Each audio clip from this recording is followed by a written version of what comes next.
All right, well, it's 7:30. We still have some people coming in, so we'll give it another minute or two.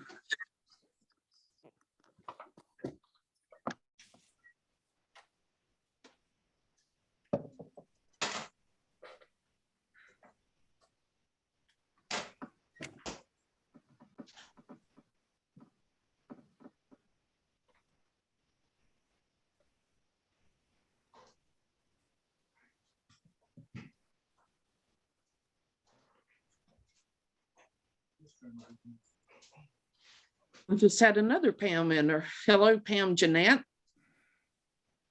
Hi, how you doing? Good. How are you? Great. Doing Welcome. good. It's nice to see you all. Yeah, it's great to see you. Hey, good to see you. Glad you could join us. Yeah. The Pams have it. I think we do outnumber the other names tonight. Can you turn yours down? Okay.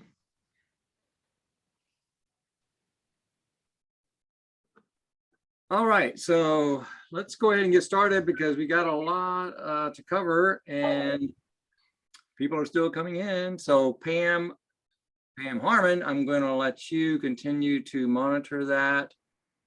Okay.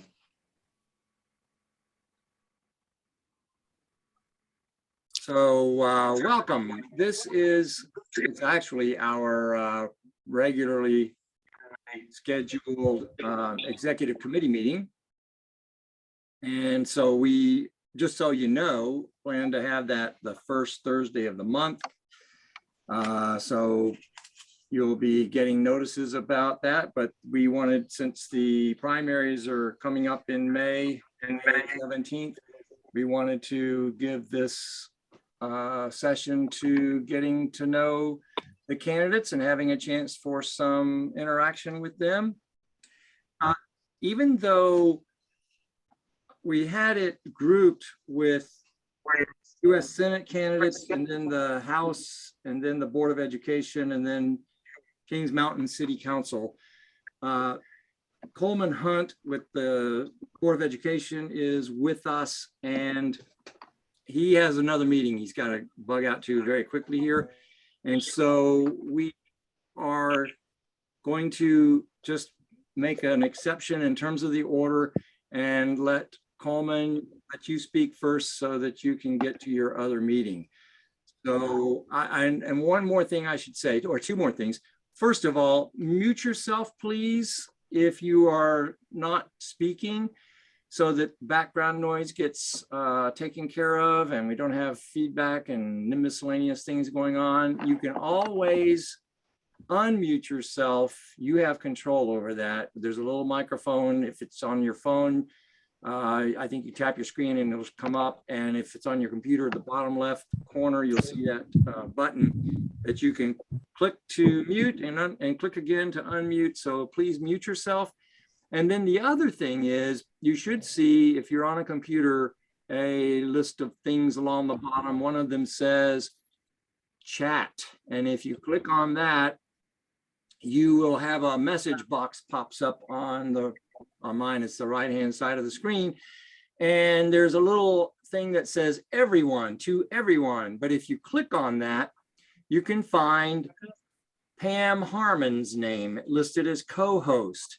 And so if you click on Pam Harmon, so this chat box, of course, you can put other messages in there, but Pam is our third vice chair, and she is helping me run the meeting. She's going to be monitoring if somebody else wants to come into the meeting, but she's also going to be receiving any questions you might have to put to the candidates. So the candidates will have an opportunity to speak, and then you will have an opportunity to put questions. So please, if you would, just click on the chat box, address it to, in that drop-down menu, find Pam Harmon, and then type in the question that you have so that Pam can relay it to the candidate when the proper time comes. If you have trouble finding that and figuring that out, we don't want you to be excluded from the opportunity to ask a question. So, you know, wave your hand, or if all else fails, unmute yourself and interrupt and we will take your question, but it'll help us if we can do that through the chat box. So are there any questions about any of that before we start? And remind you, if you want to speak, you have to unmute yourself. All right, Coleman, you have to get to your meeting, so we're going to let you go first. So go ahead and address the group, and I'm going to mute myself. Thank you for the opportunity to speak to this group. I didn't know I was going to be the icebreaker tonight, but I have been the icebreaker at many occasions, so I'm not too nervous about that. But I think one of the questions that was asked earlier, as I was filling out a questionnaire, was, why do you want to run for the Board of Education? I want to continue to work with other elected members of the board, provide excellent service, to hire competent teachers and leaders, and provide resources necessary for the success of every child. I'm a retired educator and administrator who spent 40 years of service in Cleveland County schools. I know the COVID pandemic has affected all of us. Our children have suffered as a result of not being in the classroom. There's no one person or party that can take the blame or should take the blame for the situation that we're in. However, as a school board, we're elected officials are charged with making informed decisions about the best plan of action that should be taken for our students. And our strategic plan that the board has passed speaks to what the direction that we should be taking.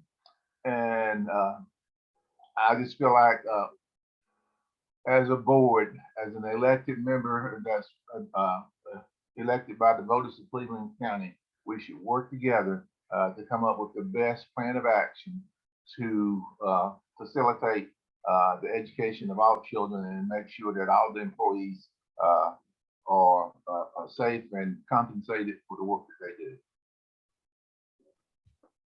Okay, thank you, Coleman. Pam, have you received any questions? See, I answered everything in my speech. Pam, if you want to speak, you're muted. I just remind you about that. Okay. Coleman, you did answer one question that we had for you, no kidding. Let's see here. It looks like we have two questions. One is asking for your view on the use of standardized test scores to pay teachers.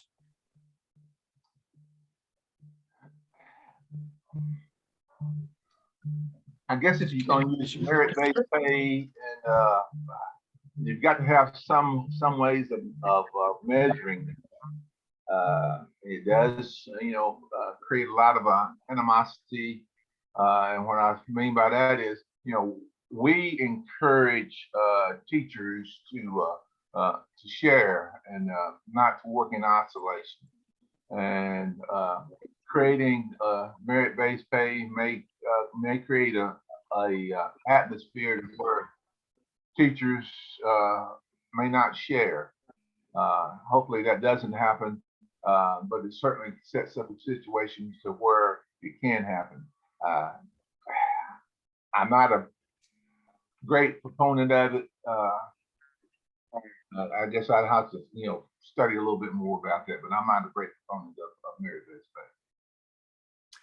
Okay, thank you, Coleman, for being with us. I'm gonna have to be kind of sticking to the time here if we're gonna keep this meeting at a reasonable length. So I think we'll have to stop there. We said up to 7 minutes total. I know we started a couple of minutes late, but it's almost 7:40 now.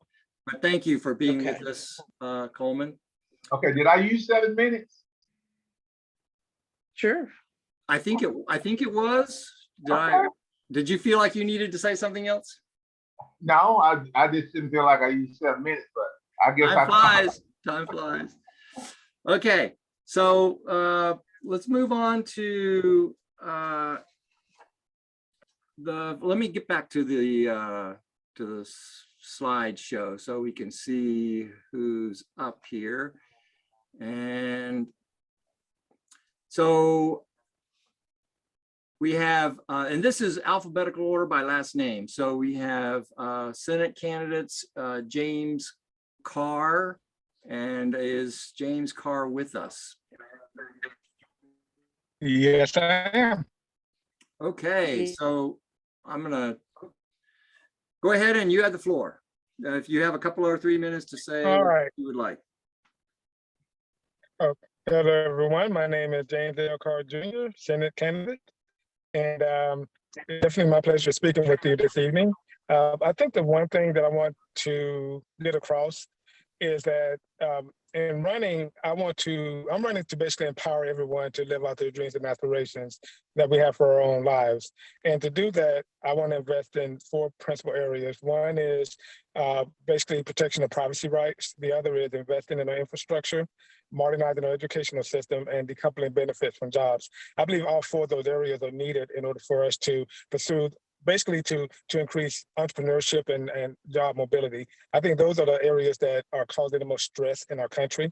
I think that when we look at infrastructure investment, especially when we look at the urban and rural divides in our country, that we can break that animosity simply by connecting our country together, especially connecting the state of North Carolina together. I recently come on a trip out to the eastern part of the state, and basically have had a lot of issues with internet connectivity. So I can see firsthand the 5G issues that we have. So again, it's about empowering people to pursue the dreams and aspirations they have for their own lives. And with that in mind, it is basically investing in those 4 areas that I think accomplish that goal and will allow us to basically create win-win situations where everyone is free to be the person that they feel they want to be. Thank you. Thank you very much. Pam, do you have questions in the chat box? I have one here that says, what is Mr. Carr's background? In other words, what qualifies you to be a U.S. Senator? So basically my background, I've essentially worked in manufacturing, retail, blue collar, white collar jobs. Especially I served 3.5 years in the Air Force. And then from there, I went on to college where I got my BS in accounting. So I have an accounting background. I have financial corporate experience. I know what it means to file for corporate earnings. I understand what the pressure is from a corporate perspective of meeting earnings per share number and keeping Wall Street happy. I also understand from an IT perspective, as I transition from accounting to IT, which is IT is my first love. Basically, by transitioning to IT, it's number one, I can see the changes that are happening in our country and the incredible changes that are happening from an infrastructure perspective and how we are basically automating so much of the routine processes that require manual labor. I also understand from my background how to solve problems. And I understand that, yes, I can come to you with a wish list, but I also understand that, from a corporate perspective, you have to find solutions that are workable. So that means that you have to get buy-in, and you have to structure whatever it is that's going to meet the needs in a way that can be accomplished. So if I'm working with a customer, and I work with some of the largest customers in the world providing IT solutions, and we have budget constraints and we have technology constraints, but we always work together to find a solution that works for everyone. And I think that's what I bring to the table, is that solution-oriented mindset and also a realistic approach to solving problems. Yes. Thank you. Other questions, Pam? Let's see. He actually answered a couple of them with his last question. Rod and Kim Powell, is the question that you submitted for Mr. Carr about modernization of education? Yes, it is, and he might have missed it. Okay. We had a loud dog, and I might have missed what he said. Okay, actually, I don't think you covered this, but it says, tell us more about modernization of education. So when I look at education, now my wife actually owns a school and she worked in the public school system. So we're both big supporters of public education, even though we have a private school. The one thing that we see is that kids that are struggling in school in general are doing it because they lack a vision. They lack a path forward in terms of accomplishing the goals that they have for their lives. So the main thing that I want to push for is when the child once they get to the 10th grade, basically the parents, teachers, and scholars sit down to figure out what the child wants to do to start their life. And what I mean by start their life is started their own journey, what their passions and their dreams are, working with the parents and the teachers to actually put a plan together that accomplishes that. So if it's going in the military, if it's going into a job, basically doing apprenticeship, internships, bringing in entrepreneurs to talk to those students that want to transition directly into the workforce. If they want to go to college, taking community college courses, taking grant, understanding what scholarships and grant opportunities are available. So basically, when that child turns 18, they're ready to hit the ground running. And then the second part of that is adult education, where we're helping, again, from my IT experience, I understand the changes that are occurring in our economy, and basically making sure that adults can get the skills and the training that they need in order to transition along with our workforce. So that's what I mean by modernizing education. Very good. Thank you. Any other questions, Pam? I think that's it. Let me ask one more, if I could, Mr. Carr. One of the, so you had U.S. Senate, going to Washington, and so a lot of with President Biden, a lot of the first part of his term has been what the Senate can accomplish in relation to Biden's agenda. Do you find yourself in support of Biden's agenda, or are there any parts that you would take issue with? How do you feel about that? I'm in support of it. I think the problem that Democrats have always run into is putting actual policy behind the plan. And how do we actually implement it? I think Build Back Better was fine. I think obviously the infrastructure bill, I think the way he's handling Ukraine is fine. I think that, but the issue, but if you look at like voting rights, is taking issues like that and putting a plan around it that makes it easier for the American public to actually understand the ramifications and how we, basically what I'm saying is, how do we sell a plan? How do we sell an idea? This is not to criticize Republicans too much here, but I think that progressive means that we believe in change. So if we want people to change, then we have to be able to explain that change and to get people behind us to implement that change. And I think that's where sort of the challenge has been for Biden. Okay. Thank you very much. Yeah. Sorry, we don't have more time. Yes, Pam? No problem.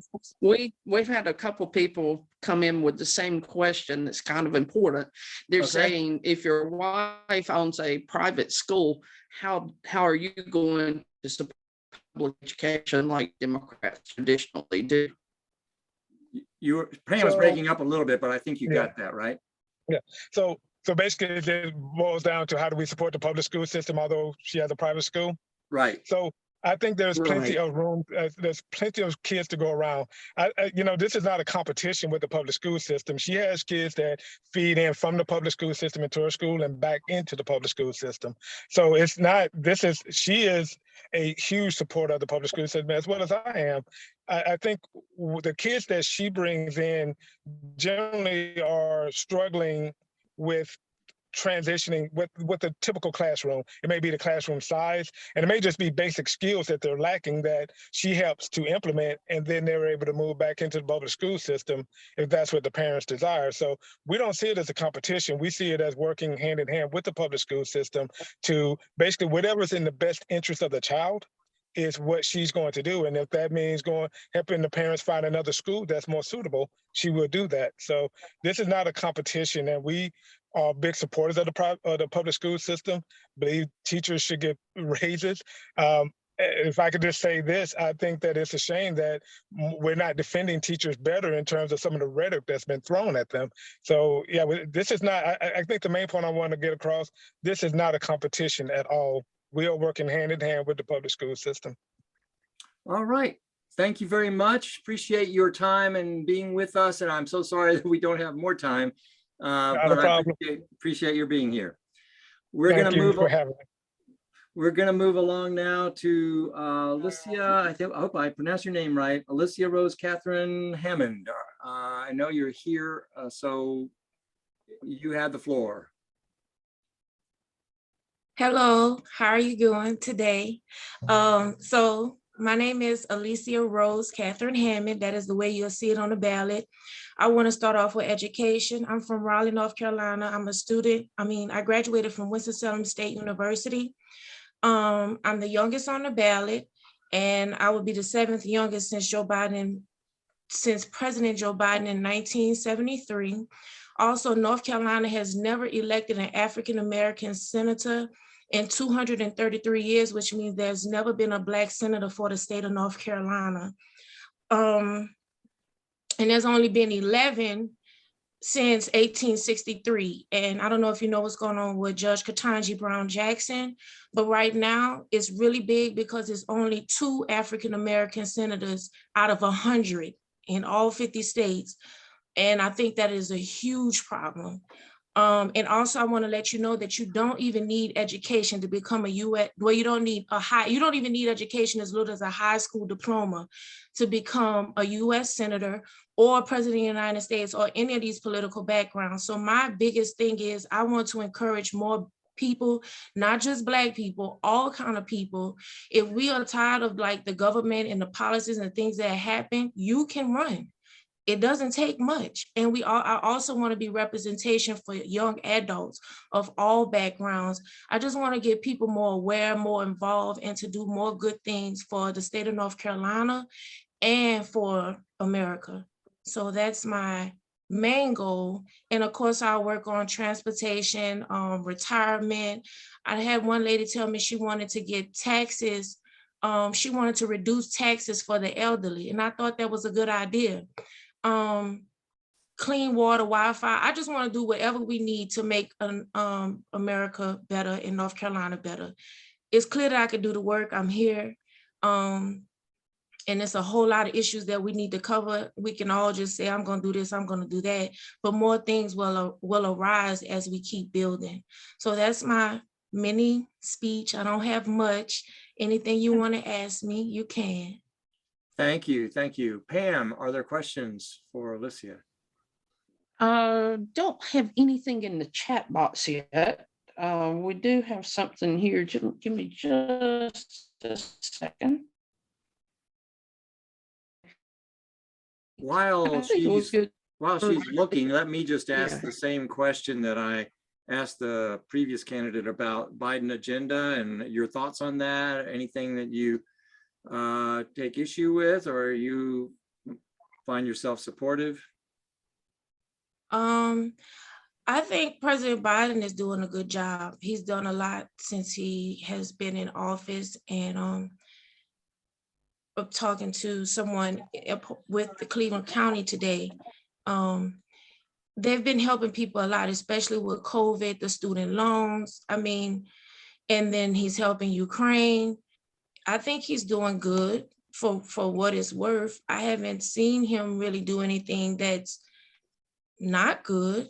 So I like the President Joe Biden administration. And I'm learning from him. I'm learning from all of the leaders that are in office now and what they're doing. Even our governor, I've seen what he has done and how he has helped people. So I'm learning through all of these experiences that we're facing how to handle government and how to help people. And I think it'll continue growing as he's giving and doing now. I think he's going to continue to give and do more as he serves. Okay, thank Yeah, you. we do Pam, have- any other questions? Yeah, we have a couple, and I'm just going to combine them. One is asking what you studied at Winston-Salem State University and what's your current employment status and your background. I studied sociology with a minor in justice studies. It took me 13 years to graduate. I had some issues, but I did it. So I changed my major so many times. Social work, I have classes in psychology, but it's more as though I finished with a BS in sociology and a minor in justice studies. And my current employment, I just resigned from my COVID-19 position to finish my campaign and to make my meetings and my Zooms. So I've been working with COVID-19 with billing, recording stats, phone calls with Johnston County Health Department. And I've also been a former correctional officer in the past. And I've been a caregiver for the elderly. My last patient was 102 years old. I've been working since I was 16, and I'm originally from New Orleans, Louisiana. Very good. All right, Pam, is that it, or is there anything else? Someone asked on an iPhone, I don't have a name, but they asked, what makes you a candidate that will draw voters?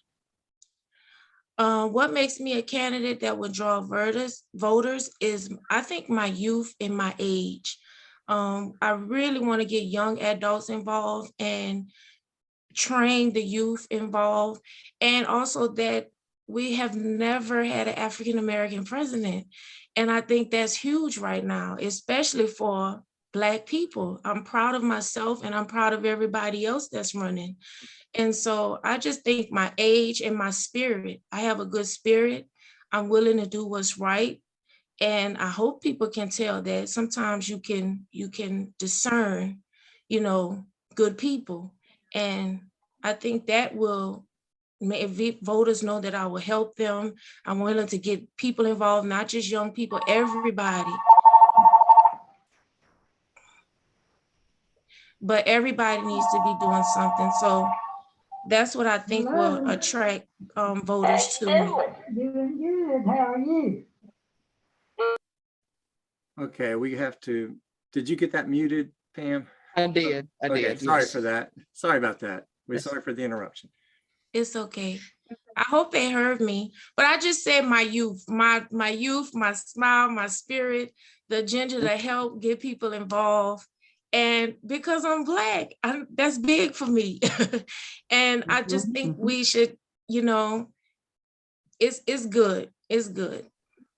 Okay, thank you for being with us and for taking your time. And we appreciate your taking the time to share with the people in our county to get to know you a little better. Thank you.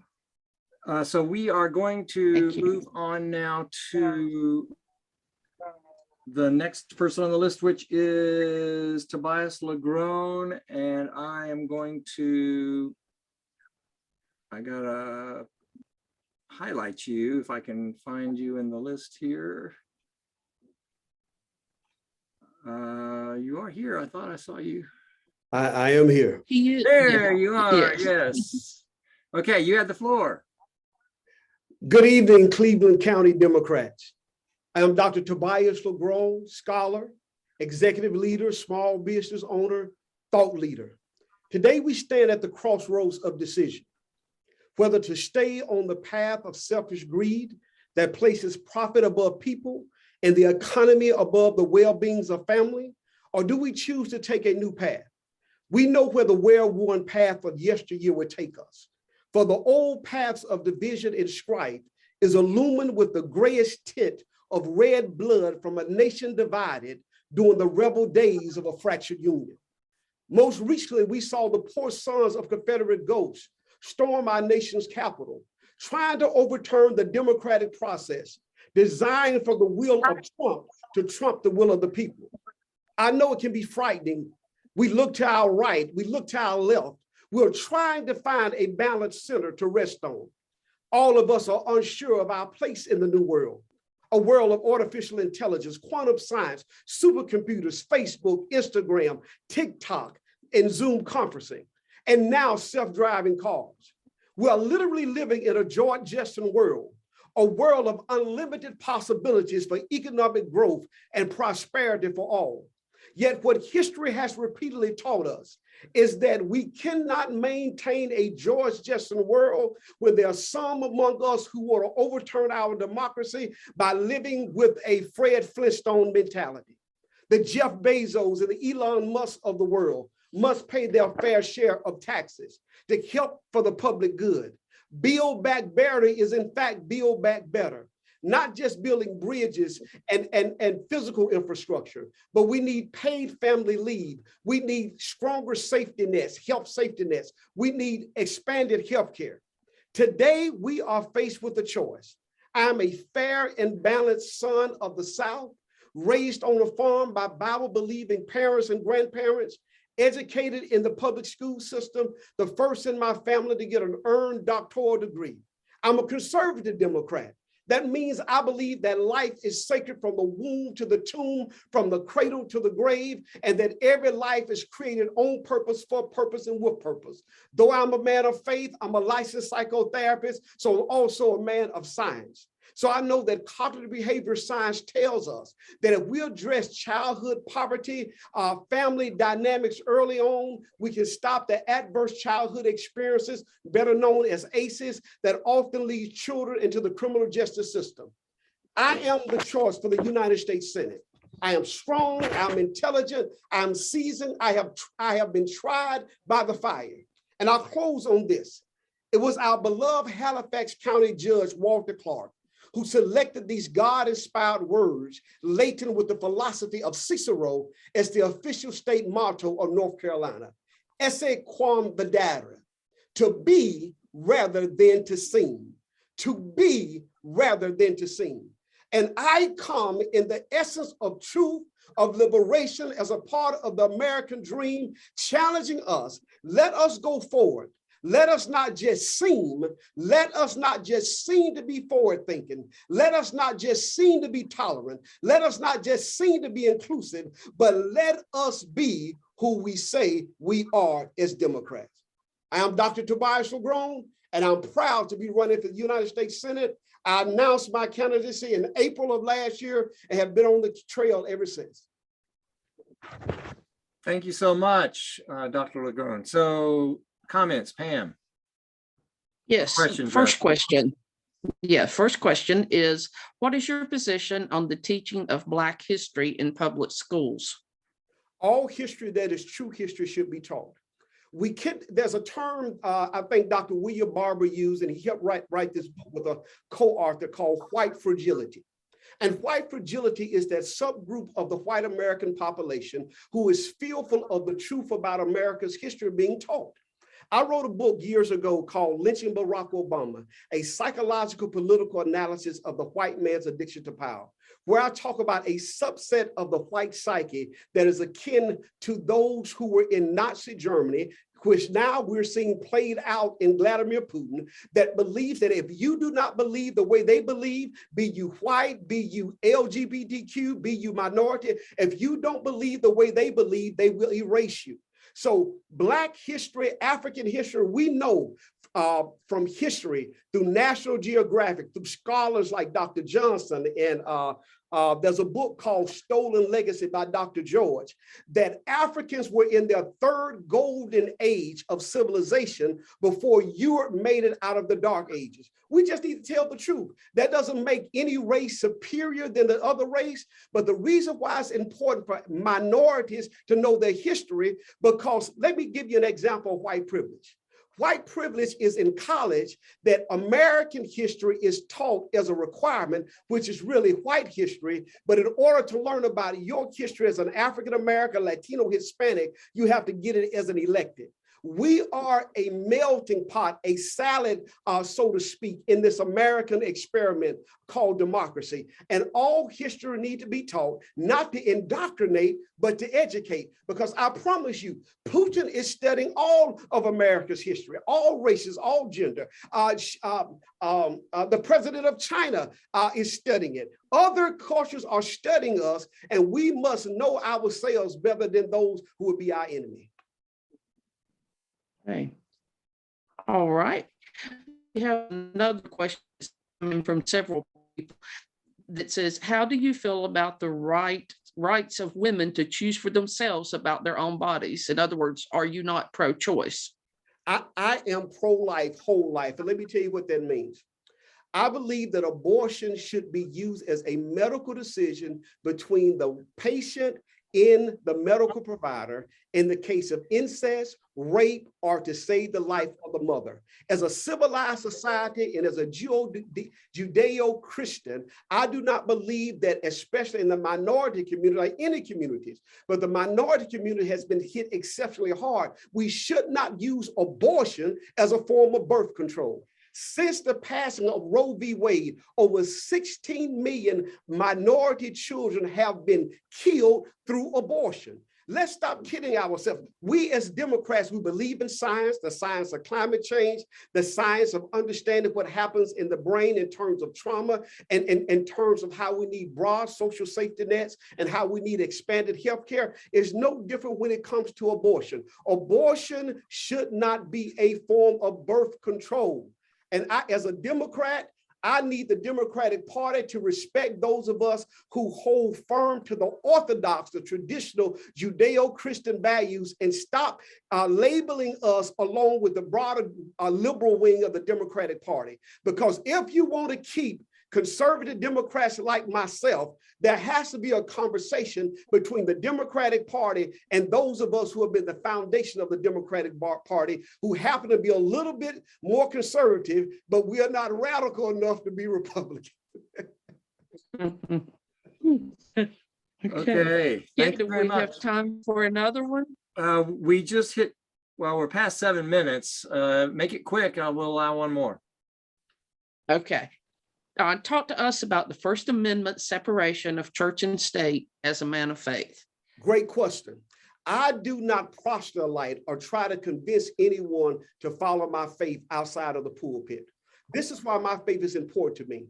When they did the background check on me, when I began to run for office and get endorsements, I could sleep comfortably at night knowing that I have lived the word that I preach and taught for over 35 years. The reason why I do not cheat on my wife is because the Bible forbids it. The reason why I don't lie is because the Bible forbids it. The reason why I don't have a criminal charge for drug selling or anything like that, because I believe honor thy mother and thy father, that thy days may be long, when you may prosper in the land for which you dwell. I listen to my parents, and what I love about my faith is that the word of God has guided me, and it's the center of my core. And that being said, the key principle to the whole scripture, Jesus said, love the Lord thy God with all thy heart, mind, soul, and strength, and love your neighbor as yourself. As a result of that, I could never discriminate against you. Whether you was an atheist, whether you're a Hindu, no matter what your faith belief is. But you need to know what informs my faith belief and what holds true as my anchor and my North Star that makes me an honest, trustworthy person to do the work of the United States Senate and not to sell out to lobbyists and not to be bought by the highest bidder. So there is a line between church and state. The state should not endorse any particular religion. The state should be neutral, but should give us freedom to worship as we please. And I add this caveat. I would like to see more Protestants on the Supreme Court. Right now, it has been a Catholic-dominated Supreme Court, but faith is so integral with over 100 million Christians being in this nation and billions in the world. We need a diversity of thought on the Supreme Court, and we need a diversity of thought within the United States Senate. And you can find my website at ncnewday.com, NC, North Carolina, newday.com, ncnewday.com. I'm humbled, I'm honored. Thank you for your consideration, and God bless each one of you for the great work you're doing. Go Cleveland County, go Democrats. Thank you so much. I appreciate your being here and your enthusiasm. We do plan to have a follow-up, and we will let the people in the county know the website addresses for each of the candidates that are speaking. And we appreciate again your time to be with us this evening. Next on our list is BK McGinnis. I hope I pronounced that correctly. And I'm going to, you have the floor. If you can unmute yourself and make sure you're, there you go. I'm here. Yes, you are. You got it exactly right. McGinnis for Congress. So it's got a nice little ring to it. So, you know, it's a great day today because we just had our first Black female Supreme Court justice approved. And it's a historic day, and we have every right to celebrate that. The problem, though, is let's not celebrate too long. I think events like this give our party and the voters of the Democratic Party a false sense of security. You know, we've got the presidency, we've got both houses of Congress, times are great. But right now, this election could be is the most important election in our 233-year democracy. And this actual seat right here, this race, could be the most important one of them all. And the reason being is we need voting rights legislation passed. We've got, since last election, we had 19 Republican state legislatures pass voter suppression laws to suppress the vote. We've had 29 Republican state legislatures gerrymander so bad that we may not be able to retain the House for generations. And then even the same 19 state legislatures are currently taking away electoral decisions from nonpartisan committees and putting into partisan hands, so that even if we get more votes, even if we're able to overcome the electoral college, they can still put their Republican candidate in place. So this is the most important thing. My message is voting rights legislation is the top priority. I'm sure everybody's got a lot of issues and they want to hear a lot of questions answered about those issues. But if we are not talking about getting voting rights legislation passed as our #1 priority, then all those other issues are out the window. We'll never be able to address them. So I'm the candidate to win this race because I have the experience, the determination, and the demeanor to win this.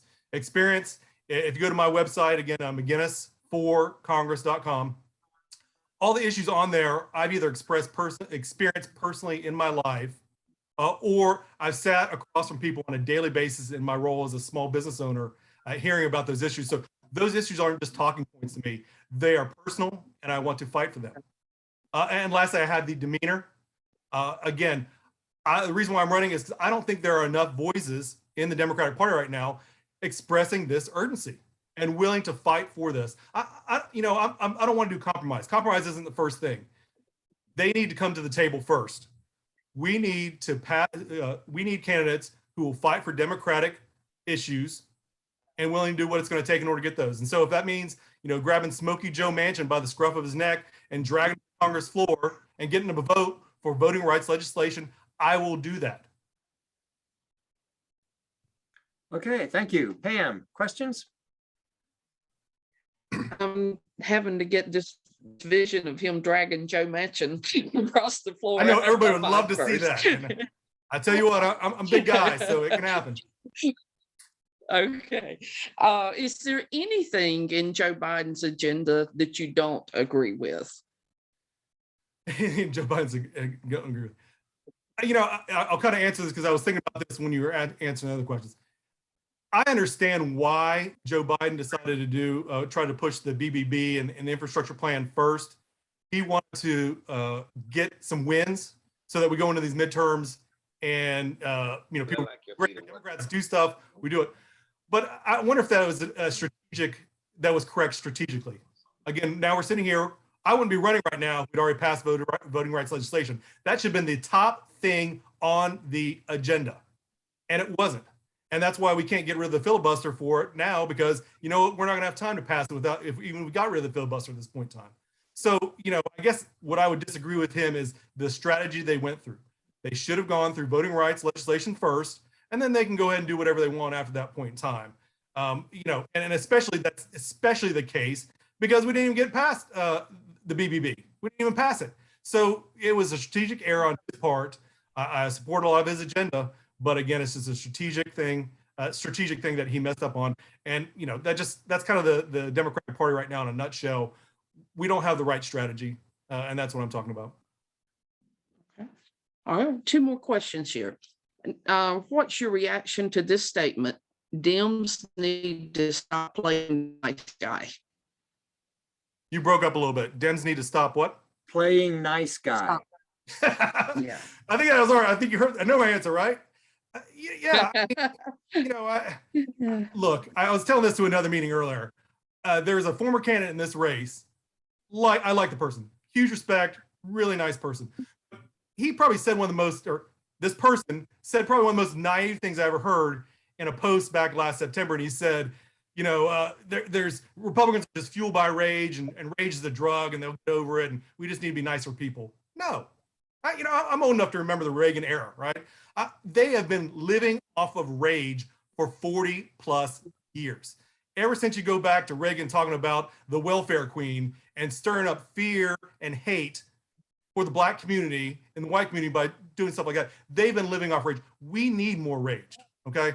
We need to be confrontational. We need to be vocal. And again, I'm not trying to say violence, but we need to be both to outside and people like Joe Manchin. We need to sit there and make them understand where we're at right now. We could be losing our democracy. We are heading for an illiberal democracy, which is basically a one-party rule where they made the rules so much that there are opposition parties, there are votes, there are elections, but the opponents have no chance of gaining enough seats to have any say in the government. And that's where we're at this point in time. We need to stop playing the nice guy. Okay. One more question. What is your opinion on the US's position in Ukraine or on Ukraine? I haven't got this one yet. It's a big one. Look, before Ukraine even started, I thought, if not declaring war on Russia, we should have been doing more about Russia. They were interfering in our elections. Basically, they were doing everything leading up to a war except for actually putting troops in place. So this Ukraine thing is just icing on the cake or the camel broke the straw's back, whatever euphemism you want to use. That we need to confront them that. Now, I will say, however, I do like the fact that we are using the sanctions for that. And to tell you the truth, that actually is going to might have to be a strategy that Democrats use moving forward. Joe Biden only won 295 counties in 2020 compared to Trump winning more than like 2,000. Out of those 295 counties, they make up 70% of the U.S.'s GDP GDP. So we have the money on our side technically. And so if we lose the House, we lose the Senate, we do all these things in place, we might have to actually start our own sanctions in our country. And what I mean by that is start looking at companies who are supporting Republicans and stop buying them, stop supporting them, do whatever you will. So in actuality, what we're doing right now with Ukraine in terms of sanctions might actually be the blueprint we're going to have to use here in a couple of years if we don't win this election in order to get back control of this country. All right. Okay, I thank you so much for being with us and some good interaction, good questions there, and appreciate your presence with us. Sure, thanks for having me. Great. So we're going to go to the next person, which is Rhett Newton. Just give me one moment.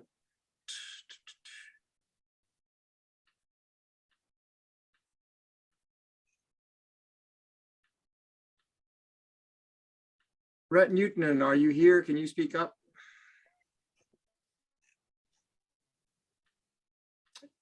Is Rhett Newton in I the did house? see him earlier. Did you not? I saw him earlier. Yeah, I'm not seeing him in the participants list right now. Okay. Well, I'll keep an eye out. If he pops back in, I'll let you know. All right, we'll move along then. And if he comes back, we'll come back to him. So there were we sent out, of course, invitations for all of the candidates to speak, and Marcus Williams is a candidate and could not be with us, but he did send a brief email, which I'll read. He said, despite my best efforts, other obligations will preempt me from participating in your April 7th forum. Please convey to your Cleveland County Democrats my utmost respect and best regards in your stellar effort to inform the public about the multitude of candidates. Further, I humbly invite all to visit my website with its embedded connections to our social media sites to assess if our constructive deeds, not mere verbal promises, are worthy of their consideration and vote. It is located at www.williamshouseusa.com. Like I said, we'll be sending out these for all of the candidates. I trust you will have an exciting and successful event. Thank you for your fine cooperation. So there is that. And then Sherry Beasley is campaigning in the eastern part of the state and could not be with us tonight, but also extends her regrets for that. And we had her at an event here previously in Cleveland County, and also she spoke live to our county convention. So we have heard from her. So that does the US Senate candidates. And so now we are going to move to the US House. We are in newly, with the redistricting, we are now in District 10, and we have two candidates, Michael Felder and Pam Janant. And again, we will just be taking these in order by last name, alphabetically order. And so that means Michael Felder, if you are here, you can speak up. Yes, I'm here. Yes, good. So you have the floor. Go right ahead. All right. Yeah. Thanks for having me. I'm Michael Felder. I'm running for the U.S. House in this new 10th district. I was born and raised in West North Carolina. I went to college at UNC Charlotte. I studied business and I have a concentration in finance and a minor in economics. I've worked construction and manufacturing for most of my life. And for the past 5 years, I've been a small business owner and operated my own flooring and remodeling company. And I've been married to my wife, Heather, for 10 years, maybe longer. We've got 2 boys together, an 8-year-old Grady and a soon-to-be 3-year-old Greer. Heather's also from West North Carolina. She was raised in Macon County.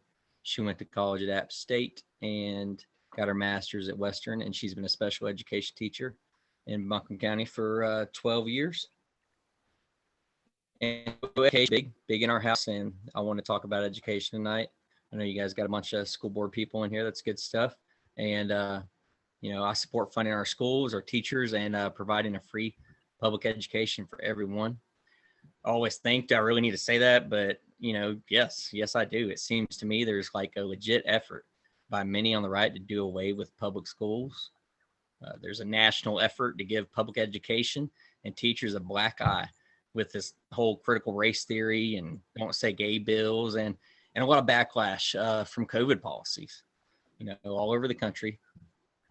On the state level, we're seeing a systematic push to defund public education. For, I don't know, the better part of the last decade, teachers in our state didn't even receive a raise. They finally just got a raise, made it through this year. But at the same time, they cut health care and retirement for the new hires. And I just think we need to work on keeping good benefits and good pay in order to get the best teachers and, you know, have a strong public education system. You know, all of us here, you know, have heard about the CRT, and I think most of us here know it's just propaganda and scare tactics from the right. You know, we all know teachers are out there doing their best to teach the basics to our students, and the CRT is a college level theory that would only be mentioned in an elective class for students seeking a specialized degree. It's no part in any way a part of the K-12 in the state or any school district in the country.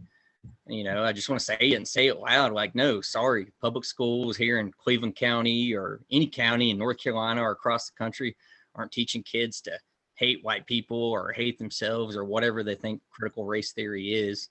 You know, it's just not true.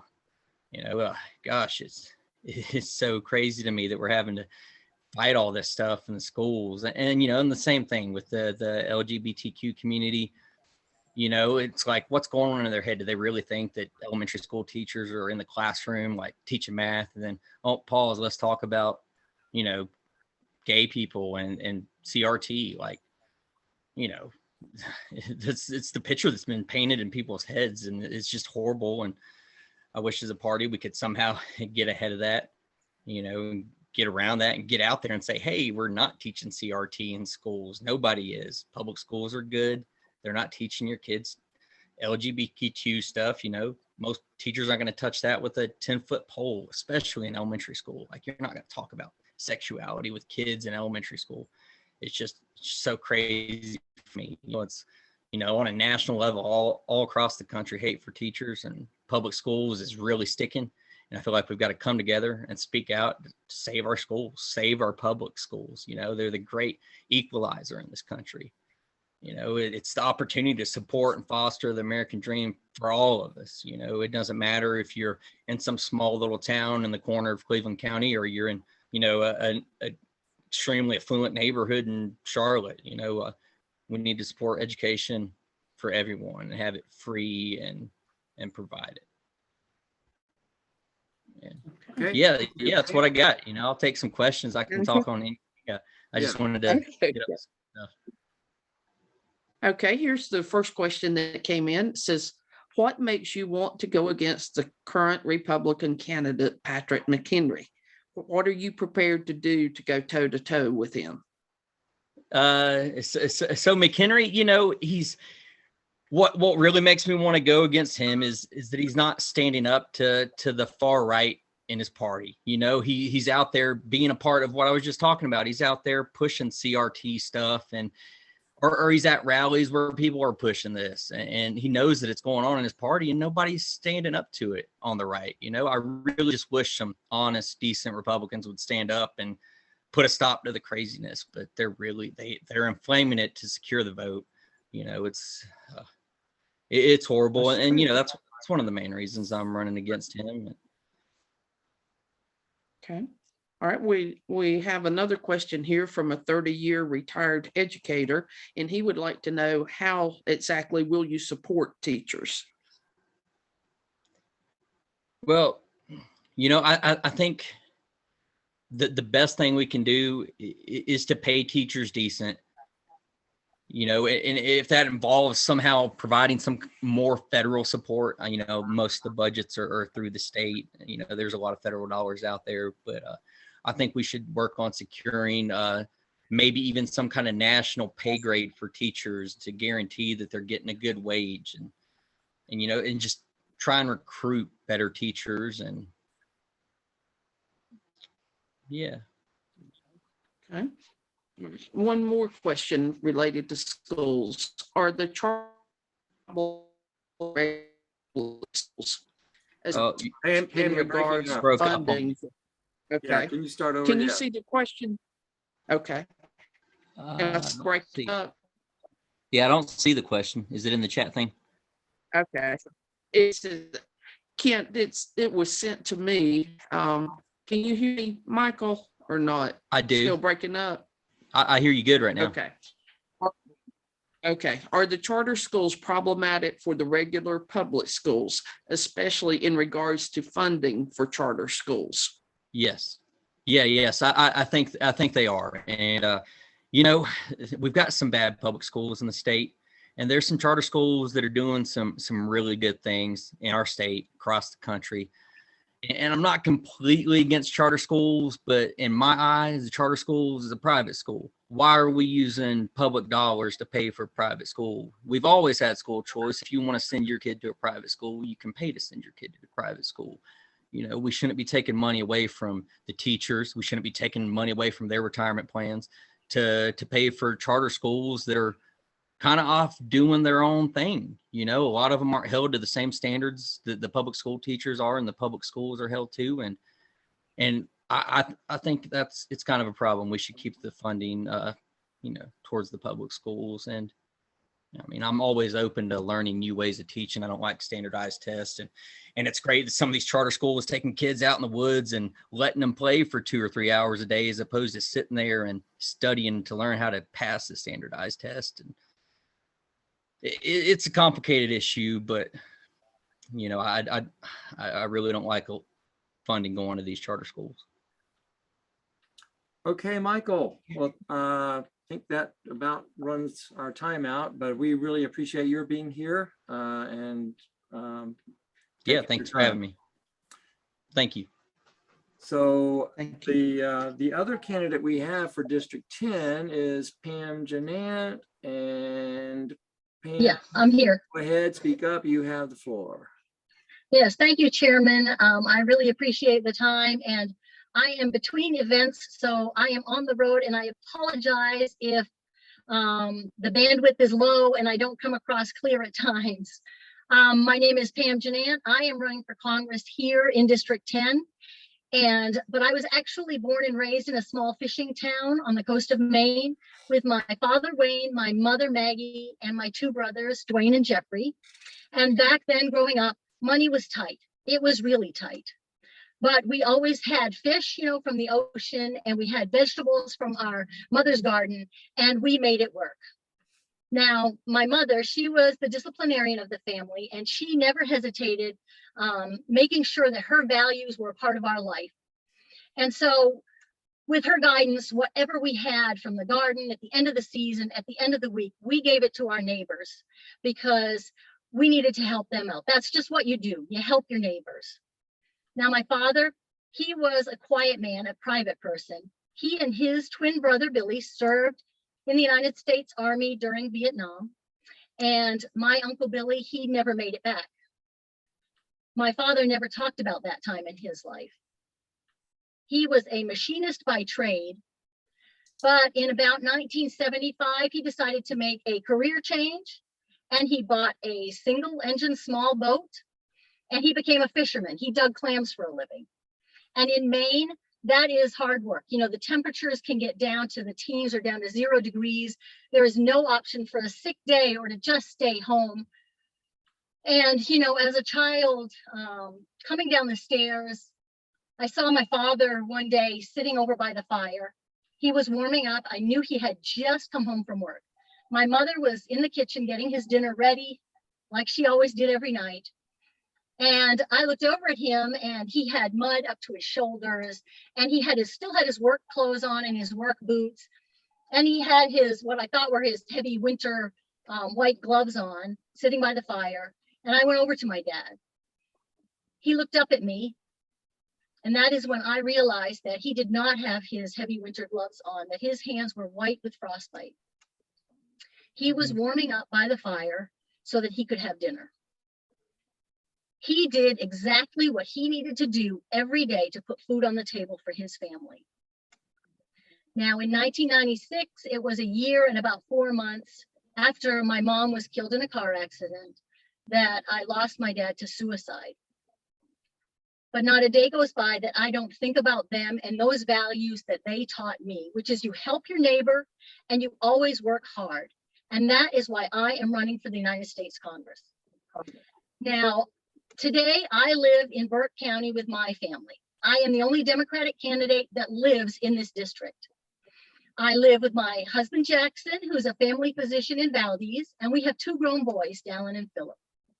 And we have lived there for about 25 years now. I am a nurse. I am a veteran. I served in the United States Army as an officer during Desert Storm. I do a lot of community service work, volunteering with organizations like the American Legion Auxiliary, Moms Rising, and the American Foundation for Suicide Prevention. And I have, for the last almost 5 years, been the Democratic Party chairman in Burke County. Now, in Washington, I will fight for the things that matter most, like quality health care that is affordable for everyone, and good paying jobs with businesses that truly respect their workers. Now, if you want to learn more about me or my campaign, how I stand on the issues, or how you can get involved, you can go to my website. It's pamjanant.com. And I have someone here with me tonight, Vishali Amar. She is going to drop some links in the chat box if you'd like to see them. But you know, we cannot win this fight without you. So join this campaign and come fight with us. And thank you, Chairman. I'm happy to take a few questions if I have time, or I'm happy to pop in anytime and take questions. All right. Thank you so much, Pam. Pam Harmon, do you have questions? Yeah, and we do. How will you reach out to voters in our very conservative and red district while also addressing the more progressive voters here? I think it's just about getting out there and talking about the issues. I mean, that's a great question. And I travel to all of the areas of this district every day. I mean, I'm on the road now, I'm on the road every day. And it's really about talking to the voters. I call voters every day. I know that what their concerns are. And that's what it means. It means talking about the issues and truly listening to people's thoughts and their concerns for their own district, because that's what representatives do. We represent the people. So it's about finding out what their main concerns are. Thank you for that question. Let's see. Kent, that's all I have in the chat right now. Do you have any others? Not that I see, but I could ask Pam Ganant a question that was asked to one of the other candidates. What Okay. inspired you to get involved, and especially thinking of your Republican opponent? I mean, what got you going with this, or Yeah, got you Well, involved? first of all, as chairman of the Democratic Party in Burke County, every year I am always asking people to run for office. And I firmly believe that I should not be asking people to do something that I am not willing to do myself. And we just needed a voice, somebody to stand up and challenge those in power and speak for those of us that live in this district. And so that's what motivates me every day. It's representing the people of this district. And thank you, Mr. Chairman. Thank you for your time. I do appreciate it. Yeah, just one more follow-up, because we've Okay. had this discussion Yes. as the more rural counties and the special challenges that rural counties present. Do you have anything to say about that? Yes, I could talk about this all night, but I won't, I promise. As chairman, I worked with other Democratic parties around this region, not just in this district, but outside of this district. And I truly believe that if we are going to make progress in North Carolina, we have got to address rural counties. And so that's another part of my goal, is not only to stand up and fight Patrick McHenry, but to build the parties in this district so that we're working together, because rural counties matter and rural votes count. And if we're going to turn North Carolina blue, we cannot focus on just the urban areas. And I think 2020 showed us that. You know, we did not pick up any additional Council of State seats. We hung on to Roy Cooper and Josh Stein and Beth Wood and Elaine Marshall, but we lost on the Supreme Court. And if we continue to focus only on the urban areas, that's just what we're going to get. We have got to have a rural county plan. And, you know, that's what I'm working for, is to pull in more volunteers and build this infrastructure here in these rural counties so that we really can speak up and make a difference. I hope that was short enough. Yes, thank you, Pam. You're welcome. And thank you for being with us again. Thank you for with all of the candidates for being with us. So I know you squeezed us in here and you've got other responsibilities, but Yeah. I appreciate it. Thank you. Thank you so much. So we're going to move along again, I'm going to put the PowerPoint back up so we can see. We're going to go next to Cleveland County Board of Education candidates. And we have the four that are listed here, although Coleman Hunt, we already heard from. So we'll start with Philip Glover. I know he was here at the beginning, so I assume he's still here, and I'm going to ask him to speak up, and you have the floor, Philip. All right, thank you, Ken. It's a pleasure to be here, have the opportunity to speak to everybody this evening. You know, it has been an honor and a privilege to serve over the last several years on the Cleveland County Board of Education. I said the first time that I ran back in 2005 and that I wanted to be a board member that supported the community, supported our students, and supported our teachers. And I feel like that I have done that to the best of my knowledge that I could do. A little bit of background. I retired from the North Carolina State Highway Patrol with 30 years of service. I was blessed that I was able to retire at an early age with the retirement system that the state had at the time. I hated retirement. I was still young. All my friends were still working. So I opened up a small business, and I own a private driving school in Shelby and serve a lot of counties throughout the state. So I am honored and happy to say that I have had that small business for 5 years and was able to survive through COVID, which was great. My wife is a third grade school teacher. I have a son that graduated from Cleveland County Schools last year that is a freshman at NC State. And I have a daughter who is still a student with Cleveland County Schools. So I'm out in the community. I'm here to support the teachers. To be honest with you, I feel like I speak for a hope for Coleman and for Dina too. we feel like we're the only ones right now that are supporting our teachers right now. It is very difficult right now. Our board, as you know, has switched, was a nonpartisan, has switched to a partisan.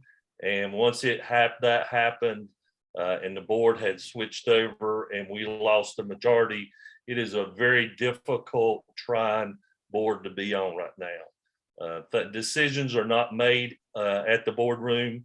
The discussion seems like it has been done somewhere else, and we are fighting an uphill battle right now. But with people like Dina and Coleman by my side, we are doing what we can. We need to continue to keep all three of us on there, and Megan, we need to get in there so that we can turn this board back around, so that we can support our teachers and listen to them and make sure that we're making the best decision that is for our students and for our community and for our parents and for our teachers, not a political agenda and decisions are made only on political reasons. So I want to continue that and be a big supportive board member for the community. Okay. All right. We have a question here for you, Philip. The first one is, they want to thank you for keeping your temper while serving on the current board. Do you have any tips for the rest of us on how we can do that? Well, all I can say is going through basic training with the North Carolina Highway Patrol.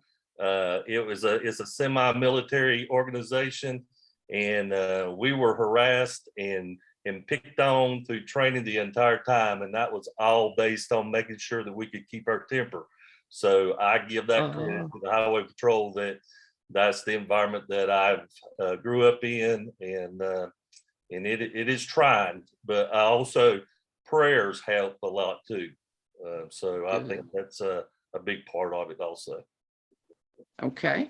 All right. One more question here is, talk to us about trusting teachers to plan and implement their own classroom curriculum and materials, a banned book type question. All right. Hit me out one more time. Let's say that one more time, Pam. Okay. Talk to us about trusting teachers to plan and implement their own classroom curriculum and materials. This is the banned book type question. The banned book. Yeah. I mean, we put a lot of trust in our teachers, and I think with our teachers networking a lot together is a huge part of it, that they can work together to make sure that they're giving the student the best education that they can. I know a question earlier was with Coleman about standardized testing.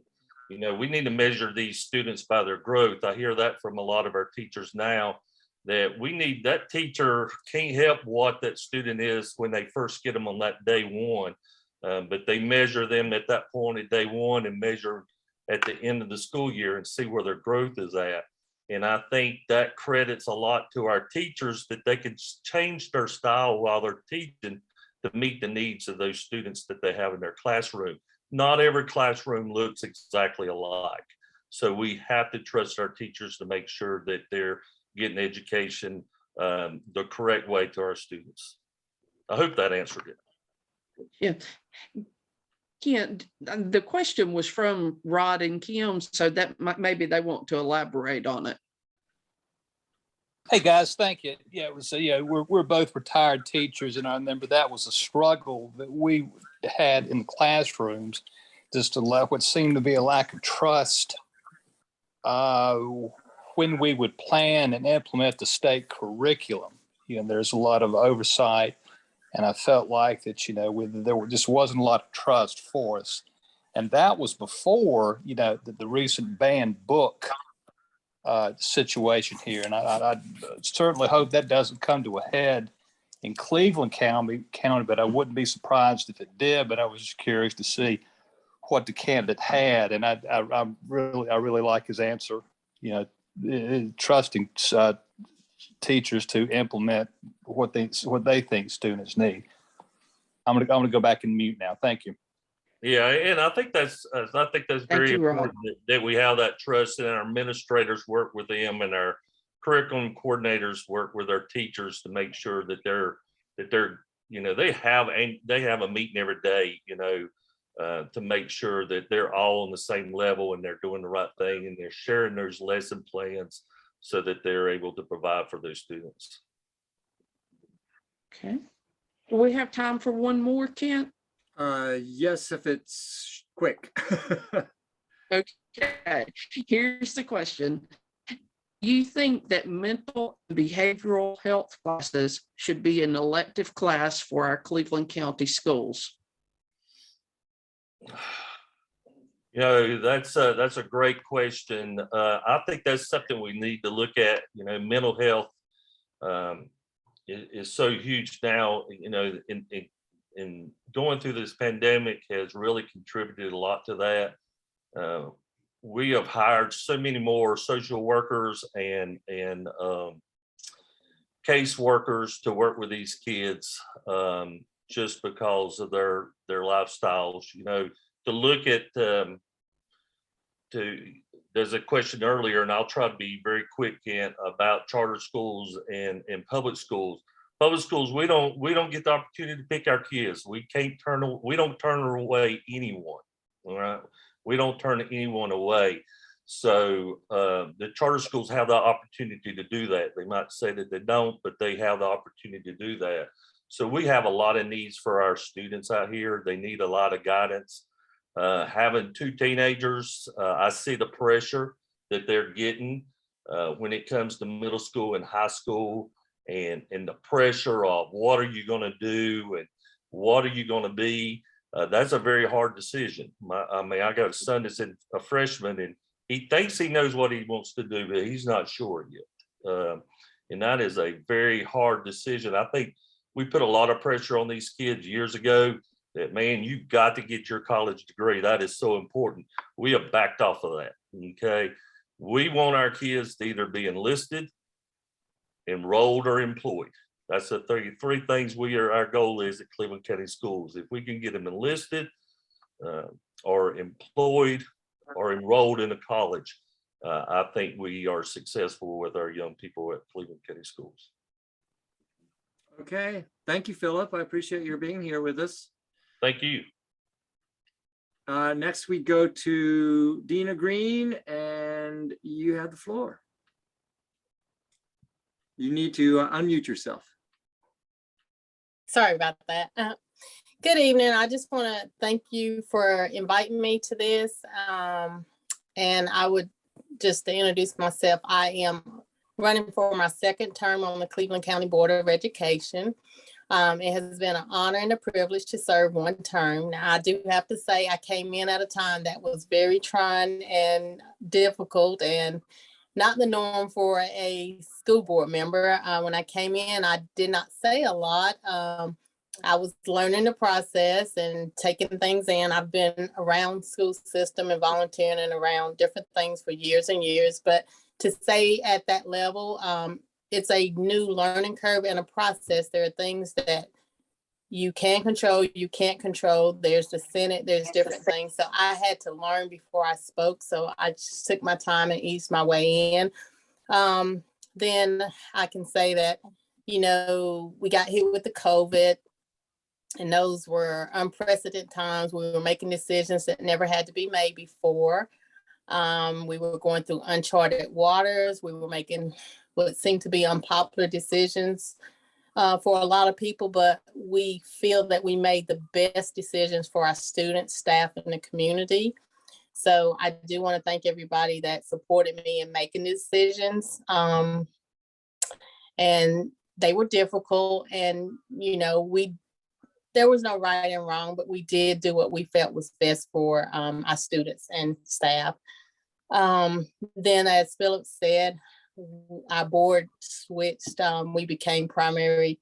We lost the control with the Democrats. That was difficult from day one. They came in with the agenda, and sadly, it was a public political agenda, which I don't see politics being should be the main decision making and rules for education and kids, because My kids should not see any political agendas. To me, they shouldn't see any racial or any different agendas or biases or anything. They're all students, and we need to do what's best for each and every student. I do have, I was born and raised in Cleveland County. I'm a Shelby High graduate. I have 3 kids that have graduated and become successful out of the Cleveland County public school system. I do still have 1 child in the Crest District. He's in high school. He's doing well there. I've been married for 25 years. I was a small business owner before. A local graduate from Gardner-Webb University, where I also obtained my master's in accounting from there. We had several financial service stores for a while in different small business entities. I volunteered a lot at the school levels, but mostly the elementary levels, for maybe 16 plus years before I decided to go into some different roles inside the school system. I've always had a love for children and elderly people. That has not changed. I think those are the 2 most innocent types of people around here. If you ever want to know the truth, ask a child or an elderly person, they're going to give it straight. I have tried my best to support the teachers, our parents, or anyone that brings concerns to me. I've hoped that I have done pretty good in my first term in voicing things that need to be voiced. I do keep an open door. Anyone can come to me, and I promise you, if I don't know the answer, I'll get you an answer. That's about it right now. Unless anybody has any questions, I'll be happy to answer.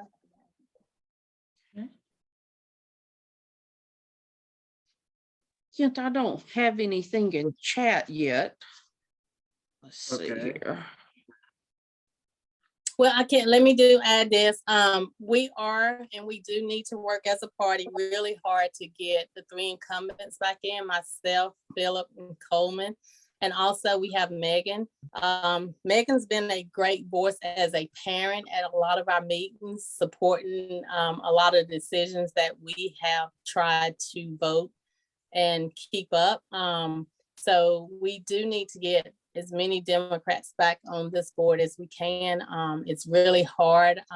As you know, we don't win a lot of votes, but we do get our voice heard, even though we may not come out on top and win. We do fight as hard as we can, and hopefully one day we can take control back and we can get the things done that we want to get done. That kind of is segue into a question that I could ask.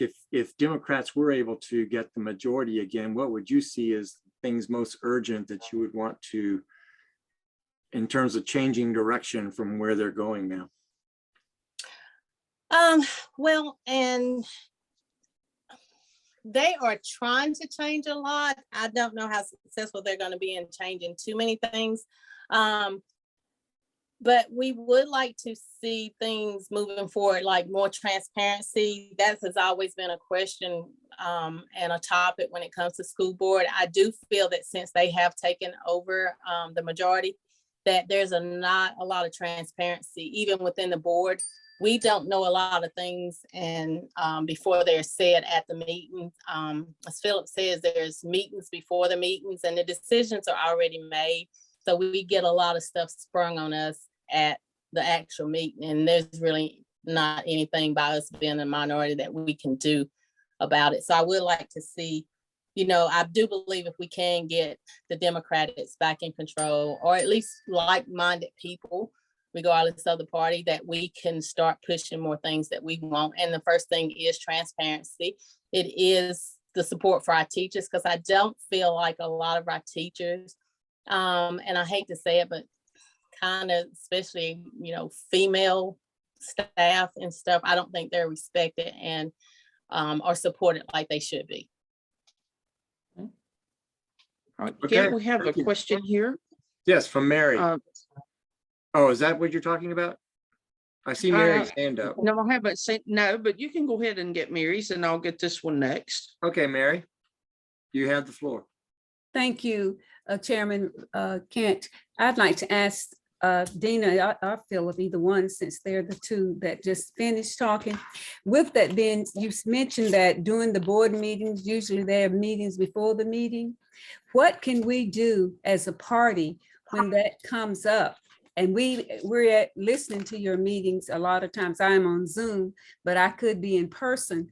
What can we do to stop some of that, to help you guys stop some of that? As the party member, would it be helpful if we bring that issue up in the meeting and make them aware that, yes, we know you've met before the meeting? Would that help? But what would you suggest as a party that we could do to assist when that comes up? Because we know that they've met before the meeting. But how could we help you so we could help get the agenda across that that the Democrats are trying to get across? I guess is what I'm asking.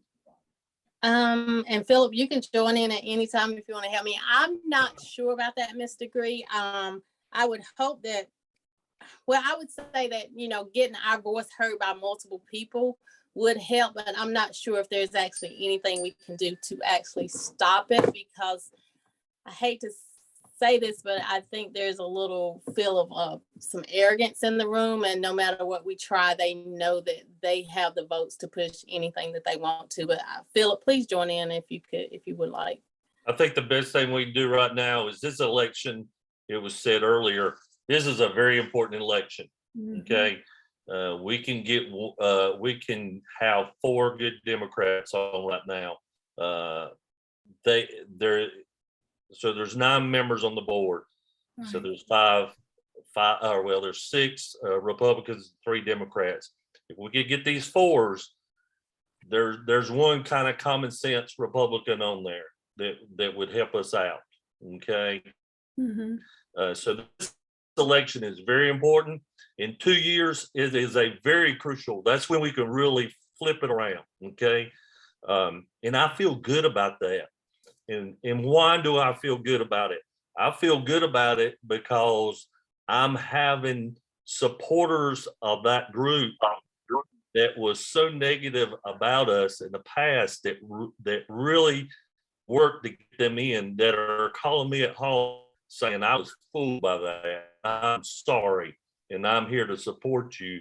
And that they were strong Republicans.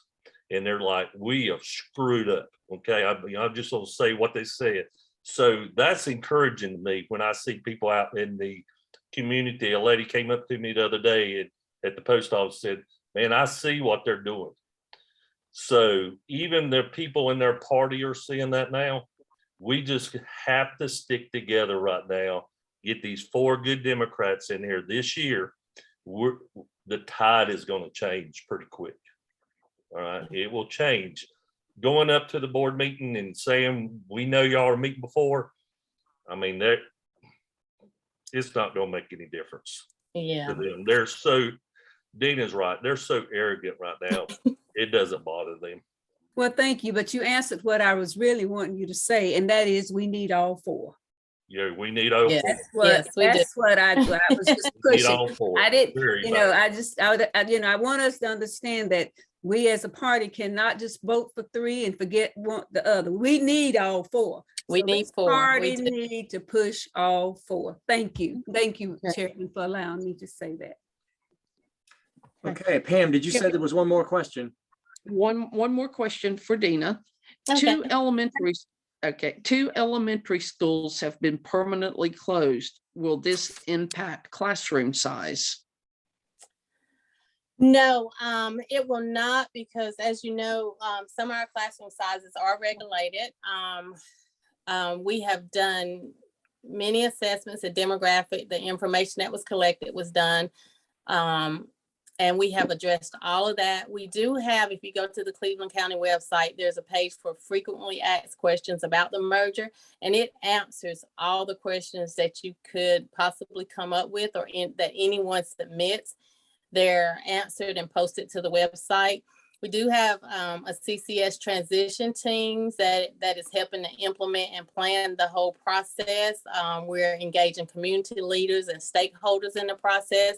We have addressed everything that could possibly be thought of. Our class sizes will not be any larger. No one will lose jobs.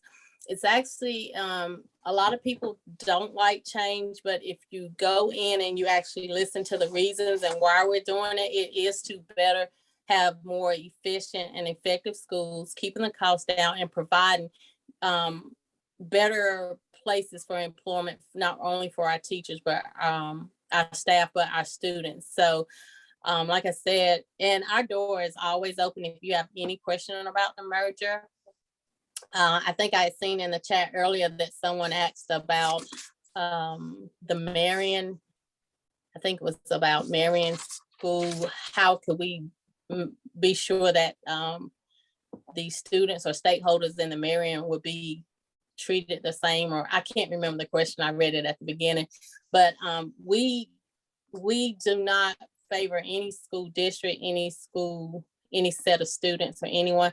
We want all students to have the same chance, opportunity, equality. So we have addressed in our studies and our meetings, everything, any possible problem that could arise has already been discussed or worked out, or if not, and it's something we've forgotten. I mean, if it's always brought to our attention, it will be addressed, but we will make sure that the Marion students and parents are not forgotten, and the community is not, the school has not been sold to any, there's a lot of rumors out here. It has not been sold to anyone.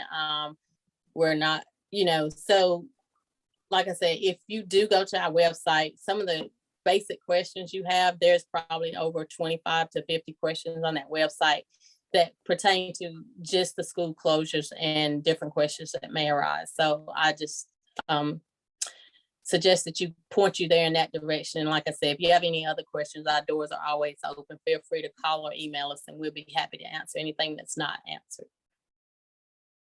Okay, again, thank you very much for being with us and for taking your time. And Thank you. we have one more school board or Board of Education candidate, and that is Megan Hoppus. If I said that correctly. Megan, are you here? Can you hear me? Yes, so you have the floor. Okay, well, thank you, Dina and Philip and Coleman. I have built established relationships with them just through my concerns as a parent. So, and I do appreciate everything they do. It has certainly not been an easy task, and there have been many a nights I have not wanted their seat. But so anyway, I am a new name on the ballot, so I feel like I have a little bit more to discuss. So I am Megan Hoppus, and I hope you're buckled up, because I'm going to deviate a little bit from the traditional meet the candidate speech. I've always prided myself on authenticity, and I feel like it's important that everybody knows my story. So here's a little bit about my family and me. I'm a lifelong resident of Cleveland County, excluding my 4 years of college at NC State. Go Pack, Philip. State does hold a special place in my heart, not just for the education and the debt that I acquired, but that's where I met my fiance 22 years ago. In 7 short weeks, I will be his wife.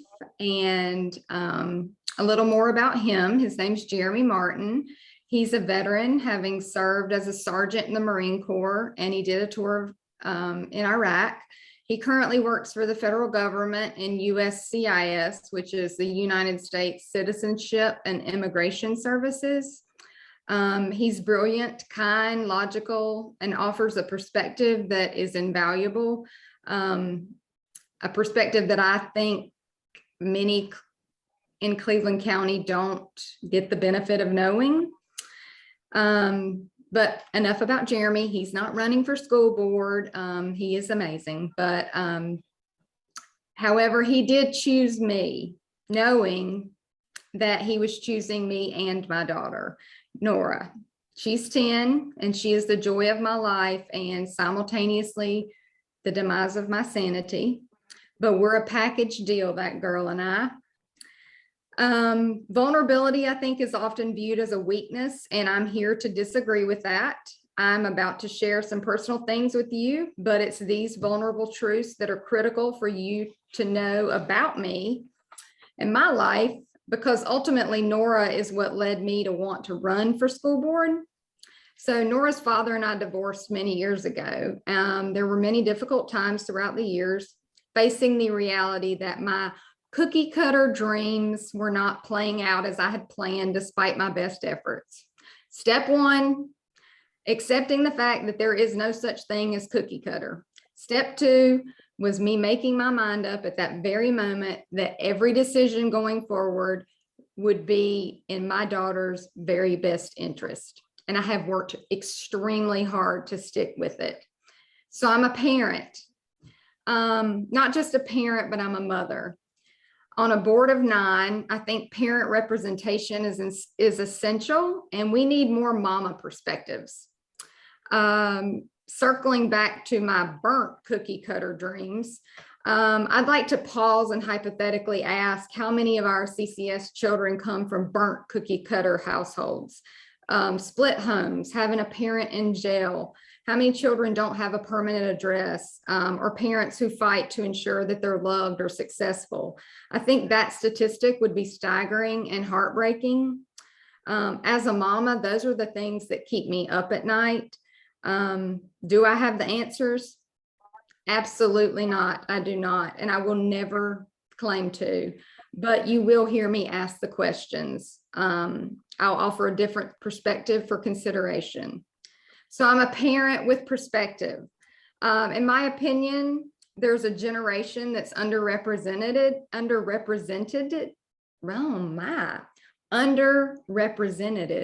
Thank you. When it comes to serving in this capacity, people like me. I'm a full-time mom with a full-time career, with full-time obligations of making mortgage payments, cooking dinner, laundry, remembering to wash my hair. Didn't happen today, guys. Ensuring Nora has done her homework and taken her AR test. And often this perspective isn't representative because we're in the throes of providing for our family and we really don't have the capacity. So being an elected board member is a huge commitment for somebody shouldering what feels like already the weight of the world. But I made some adjustments in my career and I have a lot of support, which has allowed me to take the plunge and see if I can be that parent to show up at the table with the perspective of a mother and a desire to partner. So I'm a parent with perspective and a desire for partnership. I am exhausted by the division in our world, in our nation, in our state, and in our county. We can do better, but it's going to take compromise from all. Working in the banking industry for 20 plus years, corporate America has drilled into my brain the importance of partnership. I truly believe it is a driving factor behind success.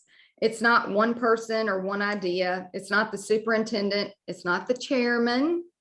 It's not one idea, not one school. It's not a couple of successful principals. It's everybody, all of us together. All CCS school board needs to be willing to partner and to be approachable by all. Collaboration with the board, the superintendent, our community, the schools, the teachers, the TAs, and the parents provides the greatest chance of success for CCS. Less division, more partnership. So in closing, I would humbly ask each of you to support and help me, Megan Hoppus, a parent with the perspective and the desire for partnership in my efforts to be the next CCS Democratic school board member with Philip and Dina and Coleman. That was good. Okay, thank All you. right. Pam, questions? Yes, we have one here. What's it going to take to keep Cleveland County schools in touch with a changing America? It was breaking up. I'm sorry. Can you say one more time? Yes. What is it going to take to get the Cleveland County school system to keep up with a changing America? Is it still breaking up? I'm sorry. No, I heard you. I will say that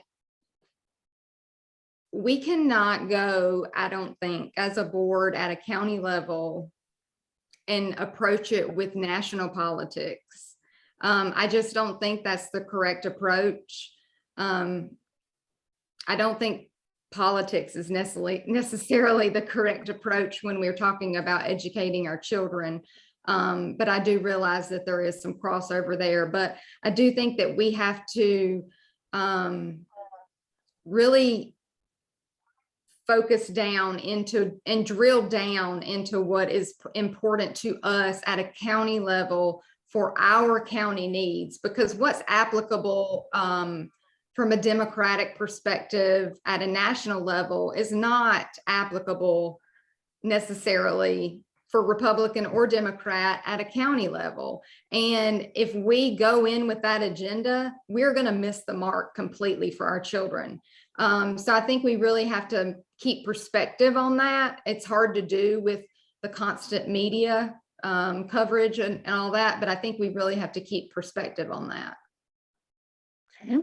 All right, we have another question here.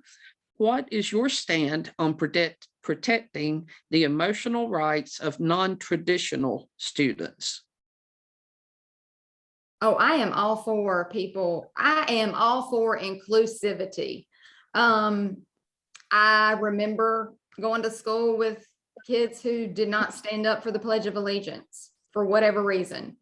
You know what? And I also remember as an elementary school student, not asking questions. Wasn't my business. That was their life.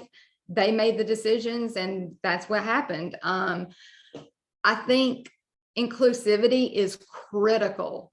When we start talking about mental health and LGBTQ, we can ignore it and people can continue to commit suicide, or we can embrace it and love our children regardless. Love them, support them, and keep them on track to be successful, because this is a phase in their life, such a small phase of their life. And if we can help keep that perspective for them, that they have so much to offer in this world, from the full gamut. But that requires us to accept and be inclusive. And I think a big part of that is the emotional health or the mental health part that Philip touched on. I don't think, and that question was not for me, but I have a hard time zipping it up. But I don't think it should be elective. I think it's critical. Mental health is critical. If we are not teaching these children right now how to cope, they are not going to be successful, period. So the pandemic, we've got to figure out how to catch back up from a learning perspective. We've got to figure out how to catch back up from a mental health perspective as well. So I don't know. Did I answer your question? Yes, I think so. Got very passionate about that one. Very good. Thank you. That's all that I have, Kent. All right. Well, I so much appreciate, Megan, you being with us, as all the candidates. We're a little bit past what we thought we would do in terms of our time, and there's still one more person to hear from, but I appreciate all of our school board candidates, our Board of Education candidates, for being with us tonight. And thank you for all. We really do need to get you elected. So, okay. I would really appreciate that. Okay, so the last person that we have is Patty Hall, who is a candidate for Kings Mountain City Council. Patty, are you here? I didn't see the name in the list. Did you, Pam? I didn't, unless she's iPhone. There's someone in here just called iPhone. So Patty Hall, are you here? Yes, I know she wanted to be, but she may be having Zoom problems. I was trying to help her before the meeting, and there was a chance that she might not get in. Okay, I don't hear her. I don't want to leave her out if she is here, but I'm not hearing anything and I'm not seeing anything.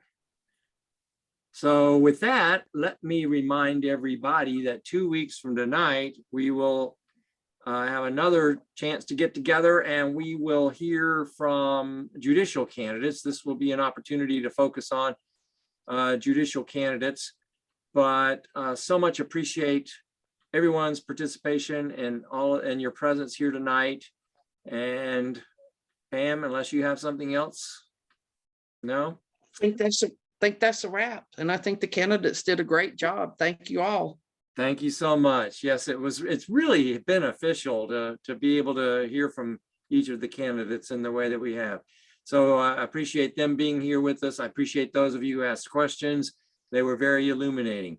So we'll see you, you'll get information about meeting a couple of weeks. We'll do this again with the judicial candidates, but I wish everyone a good evening and blessings on everybody. Take care. We'll call it a wrap. Thank you. Thank you. Thank Bye. you. Thank you. Bye-bye. Bye. Bye.